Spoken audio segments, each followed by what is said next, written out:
Well, we're not doing it live, but this is Brian Powell of I Run Far here with Zach Miller after the 2017 North Face 50 miler. How you doing, Zach? I'm doing good. How about you, Brian?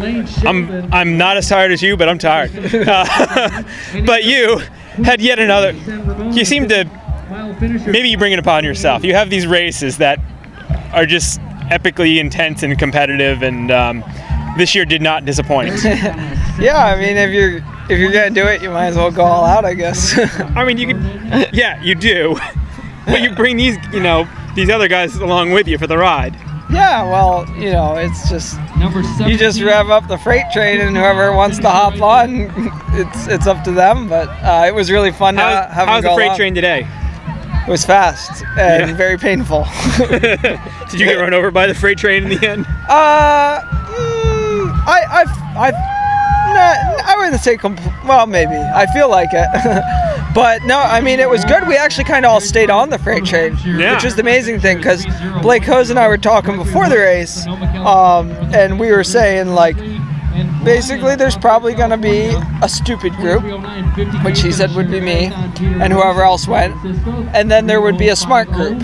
And he's more of the smart style. And I said, well, usually what happens is somebody in the stupid group survives, somebody falls off, and somebody from the smart group ends up on the podium. But today, the whole stupid group was the whole podium. So you're been telling me this is a new stupid era of ultra running. Yeah. And you have ushered it in. Yeah, I'm kind of out there running thinking, like, well, I'm not, like, there's a lot of guys running fast, but it's kind of like, what have we done? I remember I commented to somebody, like, I was like, I used to run ultras, like, chatting with Alex Varner in the first miles of the race, like Lake Sonoma, we did that.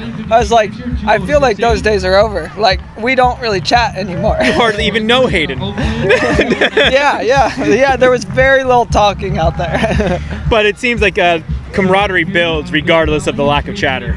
Oh yeah, like, those guys are great, like Hayden and Tim. Like, it was fun running with them. I mean, it was brutal, like, especially, like, I felt like I was, like, battling double, because, like, sometimes early on it felt like Hayden would come up and push the pace, so I'd fight him, and then he'd, like, move back, and then Tim would come up and push the pace, and I'd fight him. It was like I was just always fighting. But I like to fight, so. You got plenty of that. But you said you felt better than last year. Is that true? Or than the last 2 years? At moments, like, yeah, like, I felt really good this morning, like, when I, like, at the line, like, warming up. I slept well last night, not very long, but I slept well. And then when the race started, I just felt good, like, really good. And then, like, the downhills felt really good. I worked on my downhills a lot in training, so I think it paid off. You said that used to be your weakness? Yeah, like that. It used to be I would, like, hang on downhills or get dropped, and then catch up or move ahead on uphills. And today was kind of the opposite. I was getting, like, small gaps on downhills. They were, right there, but and then getting caught on climbs. So at least in the early stages of the race. So downhills felt really good, and climbing out Muir Beach felt better this year. Yeah. Even though, like, I was really beat, like, I felt like I was stronger climbing out of Muir Beach.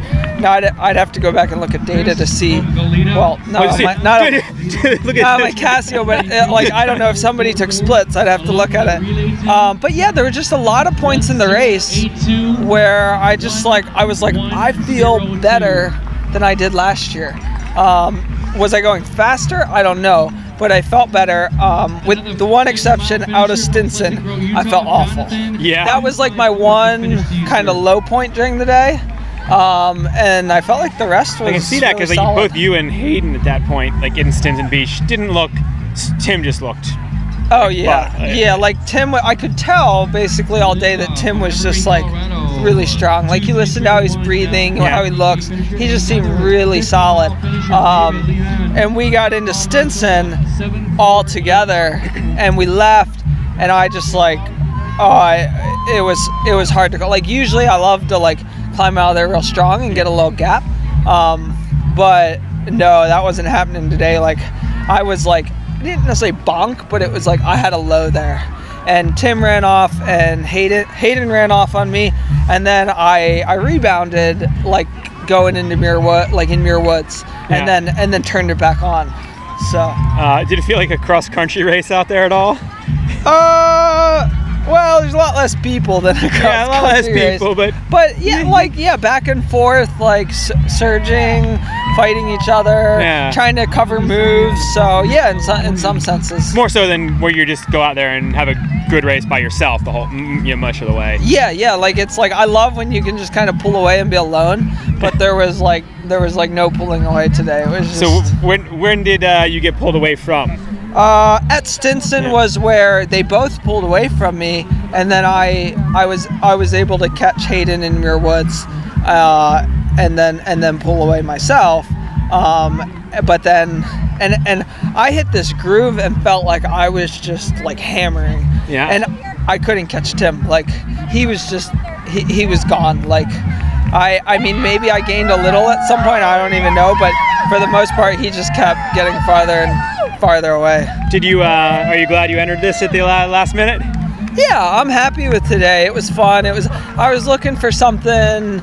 Like I've kind of had like my year's been weird. And I was looking to kind of like punch it and be like, okay, like this was a good year. I did something good this year. Yeah, I'm glad I was here. Kind of built some confidence. So you feel like you can say that you punched it here? Yeah, for the most part. I mean, I would have loved to get the W, but I mean, Tim is a phenomenal runner. I figured he'd be one of the toughest guys to beat. And like, there's like, I'm happy with today, and like, I basically couldn't lose to a better person. Yeah. Now, so you had a weird season in like starting late and some like. Are you gonna just do a normal winter? Or are you gonna like? I think I'm gonna do a normal winter. Yeah. Because I was talking to Magda the other day, and I was like, well, I started my season late. I was kind of thinking, I'm kind of getting rolling now. Maybe I could extend and go run Trans-Gran Canaria. But then we were thinking it's like it doesn't really align with my goals for next year. Because then if I do that if I do that and then go to a spring race and then go to a summer race, like. I'm basically going a whole year without a break, and I don't think that's wise. I think I finally kind of got through the bulk of my injury. Yeah. And I think now my body would just really benefit from some rest and time to like actually like let everything completely catch up. So time to chop some wood, in other words. Yeah. Well, we've already chopped most of it. Yeah. But we can shovel snow and do other things. And thinking about your timeline for next year, and you talking about UTMB, it popped in my mind that I think Killian said 8 of the top 10 men from UTMB this year were entered in the Hard Rock Lottery. I guess that would include you. No, I'm not entered. No? I decided that after last year, I didn't want to enter the Hard Rock Lottery unless I knew for sure that I wanted to do Hard Rock. It's kind of not fair, to play that game. Last year I kind of like didn't really fully think it through, and I kind of got myself in a pickle, and I didn't want to do that again. So no, I didn't put in for Hard Rock. So it's UTMB. Yeah, pretty much. I mean, I haven't officially announced the schedule, but that's what I'm thinking. You now officially announced your schedule? Yeah, my mom wrote to me the other day, or talked to me or something. She's like, "Are you gonna announce the schedule?" I'm like, "Mom, I'm gonna finish this year first." But yeah, I mean, I already have a rough schedule in mind for next year. Yeah. Rough meaning draft. Yeah, like up here. Yeah.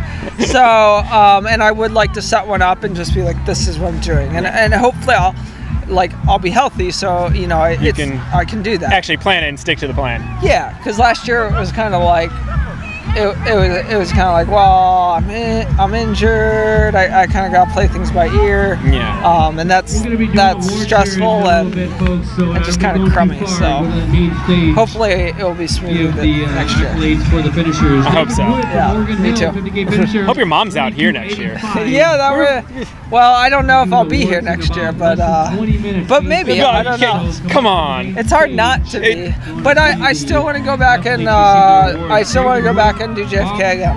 So that's a good one of these years I got to do it. So I don't know, but I don't know. Maybe I'll be here. Maybe I'll be at JFK. That's like the biggest question mark on my season next year. It'd be fun if you could get, as a spectator of the sport. Yeah. It would be fun to have a year where you even with just one or two other people that could really go for a fast time. It would be fun to have a year and just stack the field at JFK, because I think we could go so incredibly fast if we just if we took the North Face field and put it at JFK. Like, that doesn't need to happen. No. But I think if we could get a year just with if you got Patrick Reagan in there and Tim and Hayden and Walmsley and I don't think it needs to be that many people. Or just a couple. It would be really cool, because I think the JFK course could go so fast if we had the competition. How fast? Well, I still kind of think it could go I still think it could go under 5 hours. I don't know, and I'm not no disrespect to Walmsley's course record. It's stinking fast. It's way faster than I ran there. Yeah. But those his time, a lot of the fast times, or quite a few of them, I'd say were probably pretty much run solo. Yeah. And there've been real jumps in the times. Oh, So you'd think when you're getting close to the limit, you're starting to shave minutes or seconds. Yeah, but there's been big chunks taken off. So JFK just happened today. Yeah. But I gotta check to see who won. I know Eric Sensman was leading there late in the race, but I don't know. I had a buddy running, and I know he came in 7th. Yeah. And he ran 6:14, so it must have been decently fast. But yeah, I would just Mike Spindler's the race director there. He's a great guy. That race is really historical. It would just be cool to see an absolute throwdown there one year. But I don't know. Know when. We got to thank you and the rest of the guys out here for a couple years of throwdowns at the North Face 50. And we'll probably have a lot more throwdowns here. And I would love to be a part of some more throwdowns here. I think so. I can't end it yet. How did you like the course change? It was good. It was good. A course is a course. There's better ones and worse ones. But no, I thought it was good. Things went smoothly at the end. Yeah, because you would. It was just a little bob and weaving on the bridge. But it's not like there's a wall of people. No, it was good. It was. People are like, "How'd you like the bridge?" I was like, "Well, at that point, I just wanted to stop running," so it kind of stunk. But the bridge itself, it was a cool way to finish. It's pretty epic to run across the Golden Gate Bridge to finish your race. Might not be what you want to do your mid-afternoon run on every day, but Plus, there was a speed sign on the Golden Gate Bridge. Did you speed up just to break 15 miles an hour, or not 15? It was at 10, and then I sped up a little, and it hit 11, and then it went right back down to 10. So, but I was happy. That's 10 is 6-minute mile pace, so that's pretty 11 good. Was it on the uphill side or the downhill side?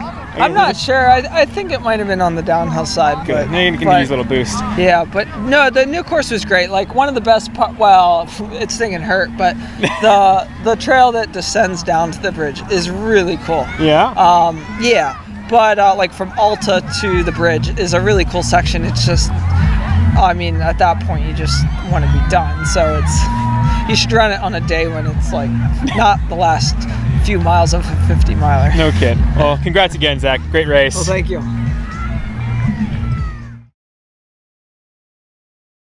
All right. So we just got a little anecdote from the finish line. Who kissed who? I kissed Zach on the cheek. Zach, yeah. Were you uncomfortable with this? No, I was probably really tired, and he I don't even know if I realized it. And then he was like, "Oh, I'm sorry for kissing you."